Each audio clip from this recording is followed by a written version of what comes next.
எத்தனையோ மெத்தடில் சிக்கன் பிரியாணி பண்ணியாச்சு. இன்றைக்கி செய்கிற மாதிரி இந்த மெத்தடில் ட்ரை பண்ணி பாருங்கள். இனிமேல் எப்போவுமே இதே மாதிரி தான் செய்வீங்க. முதல்ல அரிசியை வேக வச்சு எடுத்துக்கலாம். பாத்திரத்தில் தண்ணி சேர்த்து பிரியாணி இலை, பட்டை, கிராம்பு, நட்சத்திர சோம்பு, ஏலக்காய் சேர்த்து தண்ணி கொதிச்சோன்னே அரிசியையும் ஆட் பண்ணி ஒரு 50% குக் பண்ணி எடுத்துக்கோங்க. பட்டை, கிராம்பு, நட்சத்திர சோம்பு, மிளகு, ஜீரகம் சேர்த்து ஒரு பொடி பண்ணி வச்சுக்கோங்க. குவான்டிட்டி அதிகமாக செய்ய போகிறதால இன்றைக்கி பெரிய பாத்திரமாக எடுத்திருக்கேன். பாத்திரத்தில் எண்ணெயை சேர்த்து எண்ணெய் சூடானதும் வெட்டி வச்சுருக்கிற வெங்காயத்தை சேர்த்து நல்லா கோல்டன் ப்ரௌன் கலர் வர வரையும் வதக்கி எடுத்துக்கோங்க. நம்ம செய்ய போகிற பிரியாணியில் முக்கியமான ஸ்டெப்பே இது தான். வெங்காயம் நல்லா வதங்கணும். வதங்கி கலர் கம்ப்ளீட்டாக சேஞ்ச் ஆகிற வரையும் வதக்கி விட்டு அதை தனியாக எடுத்து வச்சுக்கலாம். க்ளீன் பண்ணி வச்சுருக்கிற சிக்கன் கூட 3 டேபிள் ஸ்பூன் தனி மிளகாய் தூள், 1 டீஸ்பூன் மஞ்சள் தூள், 1 table spoon chicken masala, 2 table spoon அளவுக்கு தயிர் சேர்த்துக்கோங்க. 2 டேபிள் ஸ்பூன் இஞ்சி பூண்டு பேஸ்ட்டு. அது கூட கொஞ்சமாக அந்த ஃப்ளேவரை இன்க்ரீஸ் பண்ணி கொடுக்கறதுக்காக கசூர் மேத்தி சேர்த்துக்கோங்க. தேவையான அளவுக்கு உப்பும் சேர்த்து நல்லா மிக்ஸ் பண்ணி விடுங்க.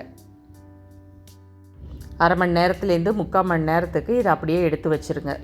பார்க்குறதுக்கு கொஞ்சம் லாங் ப்ராசஸாக தெரியும். ஆனால் இந்த மெத்தடில் செஞ்சு பார்த்துட்டு வீட்டில் உள்ளவங்க என்ன சொன்னாங்கன்றதை கமெண்ட்ஸில் ஷேர் பண்ணுங்கள். வெங்காயம் வதக்கின எண்ணெயிலேயே நம்ம மேரினேட் பண்ணி வச்சுருக்கிற சிக்கன் எல்லாத்தையும் சேர்த்துக்கலாம். சிக்கன் எல்லாத்தையும் சேர்த்த பிறகு நல்லா இதை வதக்கி விட்டுட்டே இருங்க.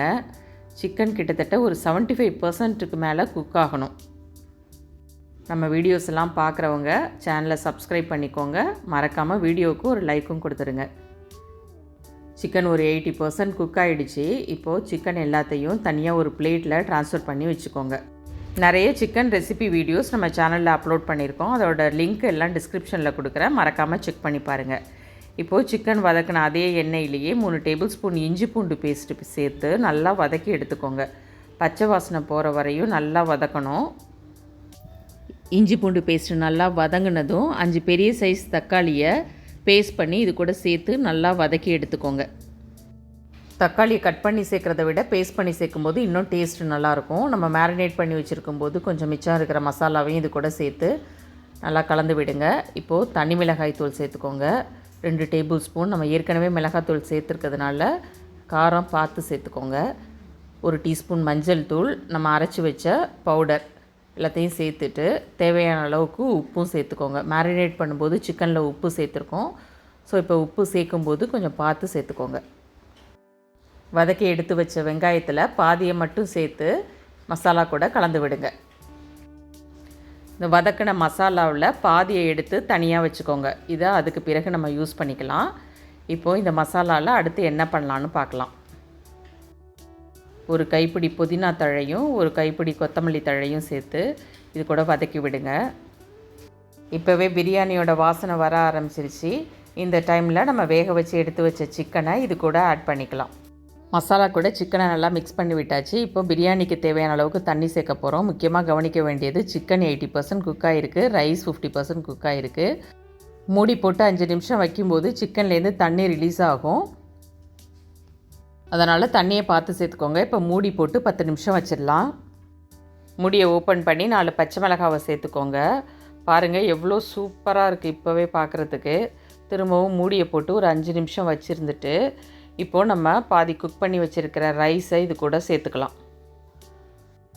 அரிசியை கொஞ்சம் கொஞ்சமாக பரவலாக தூவி விடுங்க. அதுக்கு பிறகு நம்ம மீதி எடுத்து வச்சுருக்கிற வதக்கின வெங்காயத்தையும் மேலாப்பில் தூவி அப்படியே ஸ்ப்ரெட் பண்ணி விட்டுக்கோங்க. வெங்காயத்தை இதில் ஸ்ப்ரெட் பண்ணதுக்கு பிறகு கிரேவி பாதி எடுத்து வச்சுருந்தோம். அதை இதில் ஃபுல்லாக ஸ்ப்ரெட் பண்ணி விடுங்க. ஃபுல்லாக ஸ்ப்ரெட் பண்ண பிறகு மேலாப்பில் ஒரு லேயர் கொத்தமல்லி தழை தூவிக்கோங்க. இப்போ நம்ம பண்ணுற இந்த ப்ராசஸ் தான் பிரியாணிக்கு நல்ல ஒரு ஃப்ளேவரும் டேஸ்ட்டும் கொடுக்க போகுது. இப்போ பிரியாணியை தம் போட போகிறோம். வீட்டில் ஏதாவது பழைய தோசைக்கல் தான் யூஸ் பண்ணிக்கோங்க. அதுக்கு மேலே பிரியாணி சட்டியை வச்சு மூடி போட்டு மேலே ஒரு வெயிட் வைங்க. ஒரு 10 நிமிஷத்துக்கு அப்படியே தம்மிலே இருக்கட்டும். இப்போது வெயிட்டை எடுத்துகிட்டு மூடியை ஓப்பன் பண்ணி பார்த்தா கம வாசனையோட நம்ம சிக்கன் தம் பிரியாணி ரெடி ஆகிடுச்சு. ரெஸ்டாரண்ட் ஸ்டைலில் இதே மாதிரியே வீட்டில் எல்லாேருக்கும் செஞ்சு கொடுங்க. நம்ம ரெஸ்டாரண்ட் போய் சாப்பிட்ணுங்கிறதே இல்லை, வீட்டிலையே அப்பப்போ செஞ்சு கொடுத்து எல்லாரையும் சாட்டிஸ்ஃபை பண்ணலாம். உதிரியாக ரெஸ்டாரண்ட் ஸ்டைல் சிக்கன் தம் பிரியாணி நீங்களும் செஞ்சு பாருங்கள்.